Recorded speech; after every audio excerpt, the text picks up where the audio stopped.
Orang-orang Kristen itu pada SMS ke saya, pada inbox ke saya, Bu, hidup saya banyak penderitaan, Ibu, saya punya pergumulan, Ibu, kenapa begini, Ibu, kenapa hidup saya begini? Saya bilang, ya kalau kamu masih menderita itu artinya kamu masih hidup. Amin. Ya. Karena orang yang sudah tidak menderita itu berarti orang yang mati, amin. Jadi semua masih hidup? Ya, berarti semua siap menderita? Aduh, baru pembukaan kenapa sudah penderitaan gitu ya. Karena saya tuh pengen saudara kita semua mengerti, karena orang itu dulu semua bilang kalau ikut Yesus itu bahagia, ikut Yesus itu wah, yang naik motor jadi naik mobil, yang punya rumah satu jadi punya rumah tiga. Kita itu mendengarkan iklan-iklan tentang kekristenan, sehingga yang saya dapati di lapangan orang Kristen banyak yang klepek-klepek bahkan menjual Tuhan. Kenapa kok setelah saya menjalani hidup ikut Yesus nggak seperti yang diomongin pendeta ya? Kata pendeta itu kalau saya ikut Yesus masalah saya selesai, ya utang saya Tuhan yang bayar. Sampai kalau ada yang nagih utang saya nggak mau bayar, kenapa? Yesus sudah bayar utangku. Saudara, ketika saya terima Yesus tidak seperti itu, ya.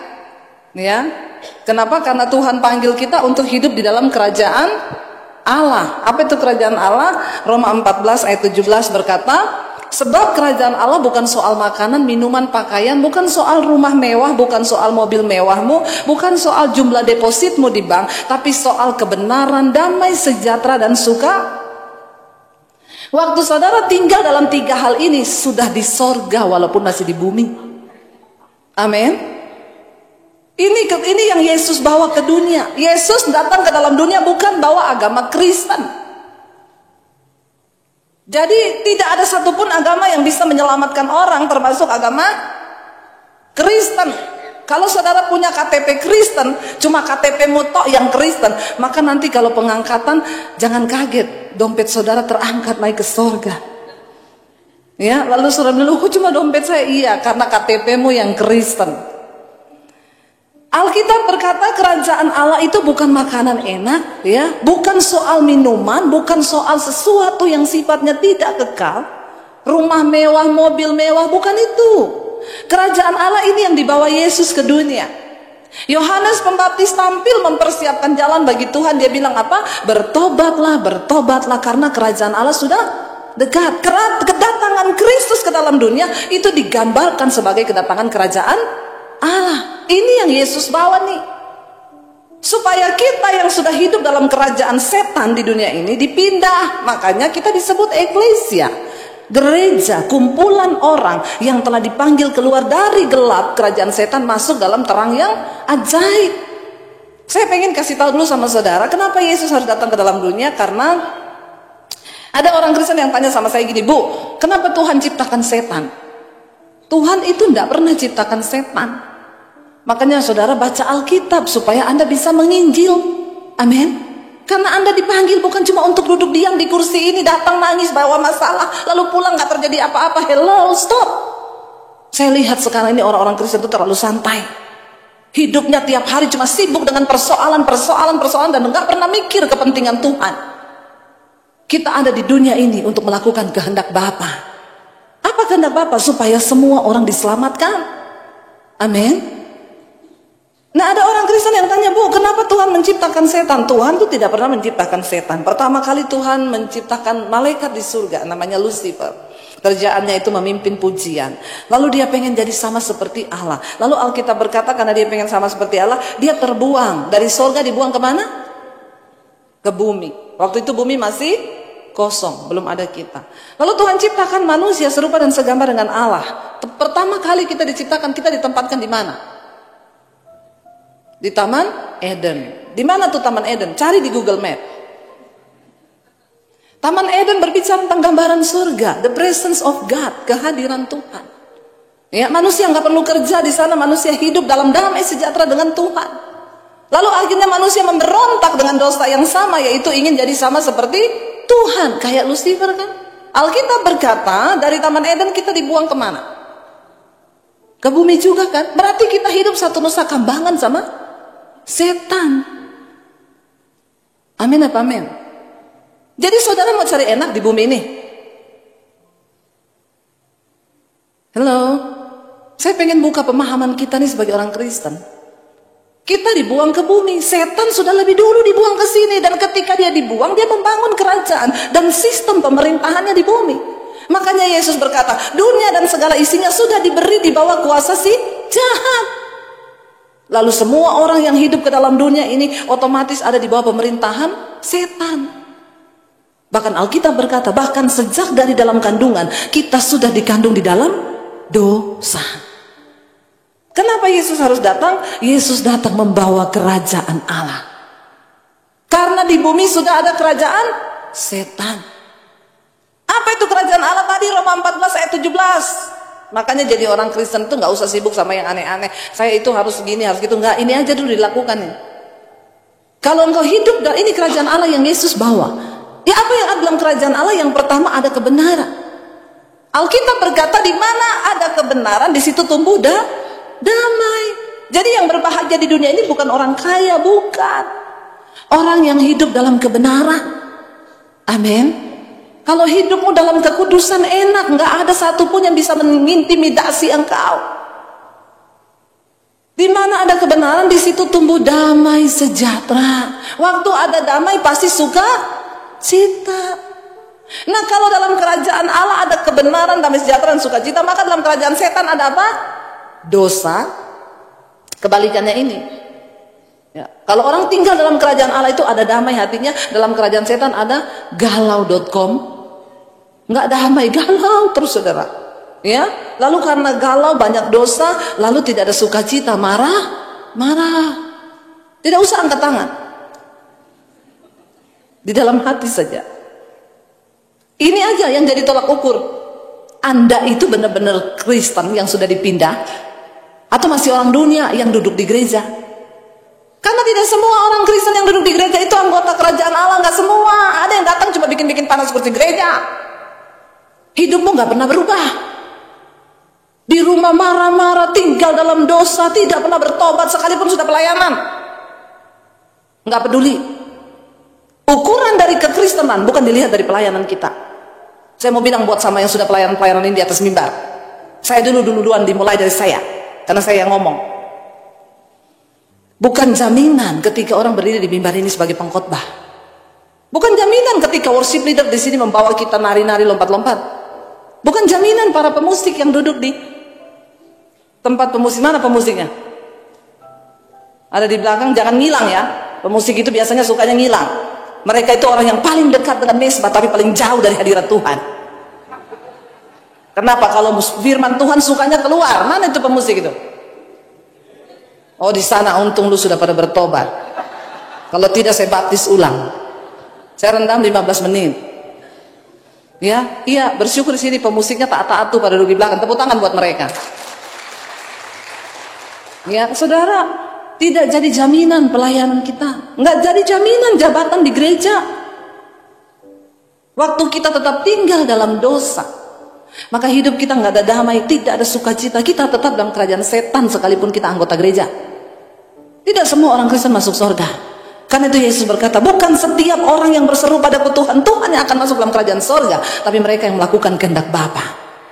Siapa yang berseru kepada Yesus Tuhan? Udah pasti orang Kristen. Karena tidak ada agama lain yang disebut Yesus Tuhan. Ketika saya bertobat terima Yesus, saudara, ya. Tadinya hidup saya itu dalam keluarga bagaimana saya tidak mengenal Yesus. Ya ada dalam kerajaan setan tadi, marah-marah, nggak ada kebenaran. Lalu teman-teman saya bilang, lu ngapain bete, nikmati dunia aja. Ya, nikmati dunia. Apa yang ada dalam dunia itu? Cuma 3 hal. Keinginan daging, keinginan mata, serta keangkuhan hidup. 1 Yohanes pasal yang kedua ayat yang ke-16. Sebab semua yang ada dalam dunia ini, yaitu keinginan daging, keinginan mata, serta keangkuhan hidup, bukanlah berasal dari Bapa, melainkan dari dunia. Jadi jangan terlalu cinta dunia. Kenapa? Karena yang ada dalam dunia cuma 3 ini. Orang Kristen wajib tahu, tolong dicatat baik-baik. Jangan terlalu cinta dunia.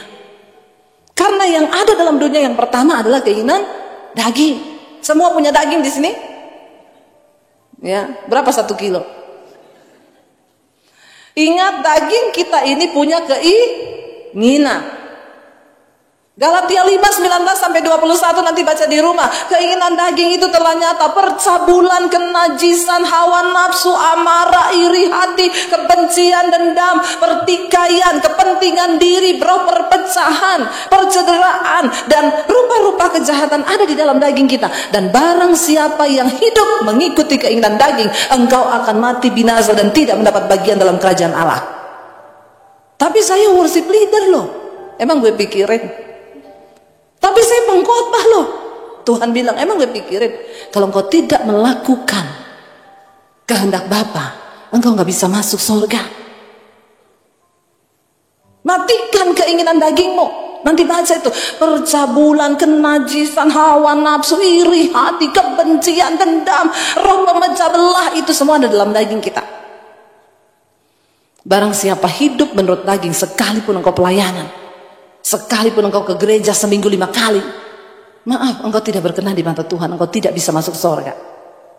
Itu daging. Yang pertama, ada keinginan daging. Daging kita ini tidak ada hubungannya sama setan. Makanya jangan apa-apa salahin setan. Amin. Ada orang udah pelayanan selingkuh, saudara. Saya tanya, kamu kenapa selingkuh? Udah pelayanan kok selingkuh? Gara-gara setan, Bu. Saudara, setan yang lihat dia ngomong, enak di lu, sial di gua. Ya, kata setan, Tuhan saya udah gak mau jadi setan. Kenapa? Manusia lebih setan dari setan. Orang dagingnya sendiri, masa dia tuduh saya, kata setan. Ini daging, nggak ada hubungannya sama setan. Makanya teman saya pernah tanya gini, Bu, Ibu, kalau di pelayanan di gereja-gereja kecil, di desa gitu, ada orang yang kerasukan nggak? Saya bilang banyak kalau di desa-desa. Kalau di kota-kota besar, Bu, di jemaat gereja besar, ada nggak yang lagi ibadah kerasukan? Nggak ada loh. Nggak pernah ada memang. Dulu di Jakarta ada gereja besar, saudara. Lagi puji-pujian, ada bapak-bapak jatuh menggelepar. Saya lari kan, mau saya tengking. Dalam nama Yesus, istrinya bilang, nggak usah, Bu, kenapa? Epilepsi. Saya kira setan, saudara. Makanya saya gini, kok ada ya di kota besar kerasukan? Tumben ternyata epilepsi. Saya tanya, terus sadarnya kapan? Nanti sadar sendiri, biarin aja, Bu. Lalu jemaat tanya sama saya, kenapa, Bu, di kota besar itu tidak ada orang kerasukan? Ini jadi pertanyaan penting juga buat saya ya. Iya ya, kenapa ya? Lalu Roh Kudus kasih saya hikmat. Kamu tahu nggak kenapa di kota-kota besar tidak ada lagi orang kerasukan? Karena di kota-kota besar itu setan sudah tidak bekerja. Ya, kalau ada ibadah begini tuh setan cuma kontrol. Ya, setan kontrol. Dia tanya sama temannya gini, lancar coy, lancar. Yang datang banyak, oh penuh. Oh iya, lancar berarti. Lanjutkan. Setan bilang, nggak usah ganggu lagi mereka. Kenapa? Dagingnya aja udah gede. Setan sudah tidak perlu bekerja. Setan bilang, nggak usah dirasukin, nggak usah, udah kerasukan sendiri sama dagingnya.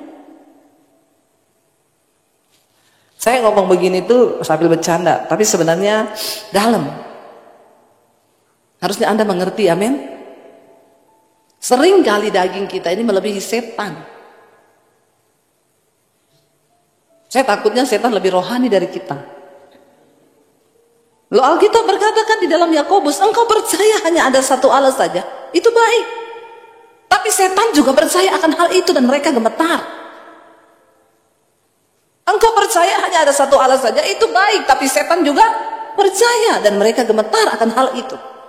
Jadi kalau iman kita cuma sampai dipercaya, berarti level iman kita sama dengan imannya. Kalau levelnya orang Kristen imannya cuma percaya toh, maaf, maka level imanmu sama dengan biasa aja ngomong setannya. Ya, sama dengan setan. Malah saya takut setan lebih rohani dari kita, saudara. Ya. Ada WL di gereja, saudara. Saya pernah datang lebih awal di satu ibadah. Ada WL, dia lagi nata-nata kue gitu ya. Terus kuenya jatuh, WL ini. Waktu kuenya jatuh dia kan kaget tuh, latahnya keluar. Begitu jatuh, monyong, setan, monyong. Setannya yang lihat dia di situ ngomong, darah Yesus. Berarti lebih rohani siapa? Ya, Anda di gereja hebat nyanyi-nyanyi ya. Pas pulang ke rumah Anda berantem suami istri. Omongannya gimana? Kelakuannya kayak apa? Maaf ya, semuanya ada di CCTV-nya Tuhan. Makanya kadang-kadang setan bilang gak usah diganggu, kedagingannya aja udah gede. Tapi di gereja kalau nyanyi ya, senada dengan surga, sampai rumah senada dengan neraka. Bertobat loh saudara. Ya, sebagai orang yang percaya Yesus, mari kita hidup di kebenaran. Karena hanya orang yang hidup dalam kebenaran yang akan bertahan sampai akhir. Jangan jadi Kristen gampangan. Ya, karena Alkitab Tuhan bilang tidak ada orang Kristen gampangan yang akan masuk surga. Dan kenapa saya tetap kuat sampai hari ini? Karena saya mengalami Yesus secara pribadi. Kenapa orang bisa tinggalkan iman? Karena belum ketemu Tuhan Yesus. Belum ketemu Tuhan Yesus, jadi nggak usah kaget. Karena Rasul Paulus berkata, ketika seseorang berjumpa dengan kasih karunia Tuhan, tidak ada satupun yang bisa pisahkan kita lagi. Entah itu karena kelaparan, aniaya, ketelanjangan apapun, nggak ada yang bisa. Kalau kita sudah berjumpa Yesus. Tapi orang yang belum berjumpa Yesus akan dengan mudah meninggalkan Tuhan. Saya mengalami Tuhan secara pribadi, lalu jadi saya pernah mengalami karena Yesus. Saya berada di titik terendah dalam hidup saya. Tidak ada uang 1 sen pun. Nggak ada satu orang pun yang bisa saya jadikan tempat sandaran hidup saya. Dan Tuhan itu, yaitu lagu tadi berkata, ya, Dia yang memberikan kita di dalam kekuatan. Karena Dia Allah Immanuel. Dia tidak pernah janji tidak akan ada hujan. Tapi Dia janji selalu menyertai. Dia nggak pernah janji tidak akan ada badai. Tapi Dia bilang di tengah badai itu aku hadir. Sekalipun engkau berada di lembah kekelaman, itu nggak penting asal Tuhan besertamu. Itu yang penting. Makanya Daud bisa menulis Mazmur, sekalipun aku dalam lembah kelam, ku tak takut sebab kau besertaku. Bukan soal lembah kelamnya, poinnya adalah Tuhan beserta kita. Seburuk apapun lembah itu, asal Tuhan besertaku, jangan takut. Dia sedang melatih engkau menjadi orang yang kuat. Amin saudara. Yuk 1 Petrus pasal yang keempat ayat yang pertama berkata begini, kita baca sama-sama. Jadi karena apa? Kristus telah menderita penderitaan badani, kamu pun harus juga mempersenjatai dirimu dengan pikiran yang demikian. Karena barang siapa telah menderita penderitaan badani, ia telah berhenti berbuat dosa. Coba dibaca lagi ayat ini. Kalau ada yang begini di stabilo warna pink, jangan cuma yang begini, Tuhan turut bekerja mendatangkan kebaikan bagiku, di stabilo pink. Kalau yang begini di stabilo hitam, biar nggak kebaca. Orang Kristen itu kalau cari ayat emas yang enak, kalau yang nggak enak nggak mau dia. Lo kan sama ini ayatnya. Ayat ini berkata, jadi karena Kristus telah menderita penderitaan badani, kamu pun harus juga apa? Mempersenjatai dirimu dengan pikiran yang demikian. Dengan bahasa yang sederhana, karena Kristus sudah menderita, maka kita juga harus berpikir yang sama, bahwa ikut Yesus itu nggak enak-enak. Kita harus menderita. Kalau pemahamannya kan begini enak, Bu.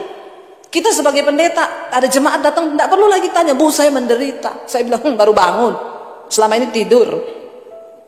Hello, ya. Ada orang yang datang, Bu saya itu menderita, Bu saya difitnah, saya di ini. Haleluya, puji Tuhan 12 kali Pak. Loh kok begitu Bu? Iya, berarti Anda sedang beribadah. Karena orang yang beribadah sungguh-sungguh pada Tuhan pasti akan dianiaya. Kalau saudara belum dianiaya, saya doakan supaya dianiaya. Itu artinya engkau sudah beribadah sungguh-sungguh. Justru kalau engkau belum menderita ikut Yesus, engkau harus bertanya itu. Saya ini kira-kira sudah sungguh-sungguh beribadah apa belum ya? Karena Yesus berkata, untuk mengikuti Dia syaratnya yang pertama, sangkal dirimu, lalu pikul salibmu. Menyangkal diri itu saudara pikir enak. Menyangkal diri itu artinya apa? Saya bukan Debbie yang lama lagi, yang hidup dalam keduniawian, dugem, ke diskotik, melakukan semua dosa. Ketika saya terima Yesus, saya bukan Debbie yang itu. Saya adalah ciptaan yang baru. Yesus yang hidup di dalamku. Artinya Yesus yang hidup dalamku itu artinya apa? Kita nggak punya hak lagi atas hidup kita, bahkan untuk menikmati kesenangan-kesenangan yang dulu sempat kita nikmati. Amin. Harus sangkal diri, pikul salib. Ikut Yesus itu baru sah. Ya, saya bukan yang dulu lagi.